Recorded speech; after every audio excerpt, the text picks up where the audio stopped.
सुबह घर से निकलोगे लेकिन शायद ऑटो नहीं मिलेगा। कैब बुक करोगे तो फेयर देख के आपके होश उड़ सकते हैं। और अगर दिल्ली की सड़कों पर लाखों ड्राइवर्स ने एक साथ ब्रेक लगा दिया तो राजधानी की रफ्तार पूरी तरीके से थम सकती है। दिल्ली की सड़कों पर हर दिन लाखों लोग ऑटो, टैक्सी और कैब के सहारे अपने ऑफिस, कॉलेज और काम तक पहुंचते हैं। लेकिन अब राजधानी की रफ्तार पर ब्रेक लगने वाला है। 21 मई से 23 मई तक दिल्ली एनसीआर में ऑटो, टैक्सी और कॉमर्शियल ड्राइवर्स ने 3 दिन की बड़ी हड़ताल का ऐलान कर दिया है। ऐसे में सबसे बड़ा सवाल यही है कि आखिर ये हड़ताल क्यों हो रही है, इसका असर आम लोगों पर कितना पड़ेगा और इस पूरे विवाद से फायदा किसे मिल सकता है। दरअसल ड्राइवर यूनियंस का कहना है कि पिछले कई सालों में सीएनजी, पेट्रोल और डीजल की कीमतों में लगातार बढ़ती चली गई हैं, लेकिन ऑटो और टैक्सी का किराया लगभग वही का वही है। ड्राइवर्स का आरोप है कि कमाई कम होती जा रही है जबकि खर्च तेजी से बढ़ रहा है। यूनियनों का कहना है कि दिल्ली एनसीआर में करीब 15 साल से टैक्सी फेयर में कोई बदलाव नहीं हुआ है। ऊपर से ऐप बेस्ड कैब कंपनीज का भारी कमीशन भी ड्राइवर की कमाई को कम कर रहा है। कई ड्राइवर्स का कहना है कि दिन भर गाड़ी चलाने के बाद भी घर चलाना मुश्किल हो रहा है।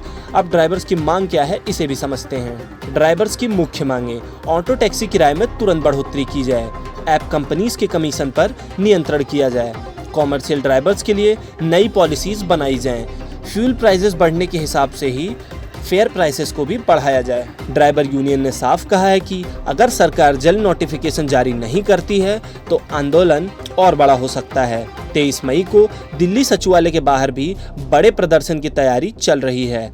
अब बात करते हैं सबसे बड़े असर की, यानी आम जनता पर। दिल्ली एनसीआर में रोज लाखों लोग office, metro station, railway station और एयरपोर्ट तक पहुंचने के लिए ऑटो और कैब पर निर्भर रहते हैं। स्ट्राइक के दौरान सबसे ज्यादा परेशानी ऑफिस जाने वाले लोगों, स्टूडेंट्स, पेशेंट और डेली ट्रैवलर्स को हो सकती है। पीक आवर्स में कैब मिलना मुश्किल हो सकता है और जो कैब चलेंगी उनका प्राइसिंग भी काफ़ी बढ़ सकता है। जनता पर असर: ऑफिस पहुंचने में देरी हो सकती है, कैब बुकिंग मुश्किल से हो सकती है, प्राइसिंग में भी बढ़ोतरी देखने को मिल सकती है, मेट्रो और बसेस पे भी अलग से दबाव देखने को मिल सकता है, एयरपोर्ट ट्रैवलर्स को भी काफ़ी परेशानी का सामना करना पड़ सकता है। इतना ही नहीं, अगर बड़ी संख्या में ड्राइवर्स हड़ताल में शामिल होते हैं तो दिल्ली की पब्लिक ट्रांसपोर्ट सिस्टम पर अतिरिक्त प्रेशर आ जाएगा। मेट्रो और डीटीसी बसों में भी आपको भारी भरकम भीड़ देखने को मिल सकती है। अब सवाल ये है कि फ़ायदा किसे होगा।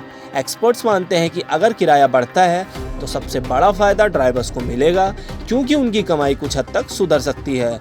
वहीं कुछ ऐप बेस्ड कंपनीज भी नए फेयर स्ट्रक्चर के जरिए रेवेन्यू बढ़ाने की कोशिश कर सकती हैं, लेकिन दूसरी तरफ आम यात्रियों की जेब पर सीधा असर देखने को मिल सकता है क्योंकि रोज का सफ़र महंगा हो जाएगा। फिलहाल सबकी नज़र दिल्ली सरकार और ड्राइवर यूनियन की बातचीत पर टिकी हुई है। अगर जल्द समाधान नहीं निकला तो आने वाले 3 दिन दिल्ली वालों के लिए ट्रैफिक और ट्रांसपोर्ट की बड़ी परीक्षा बन सकते हैं। ऐसी ही और खबरों और अपडेट्स को जानने के लिए देखते रहें गुड रिटर्न्स डिजिटल।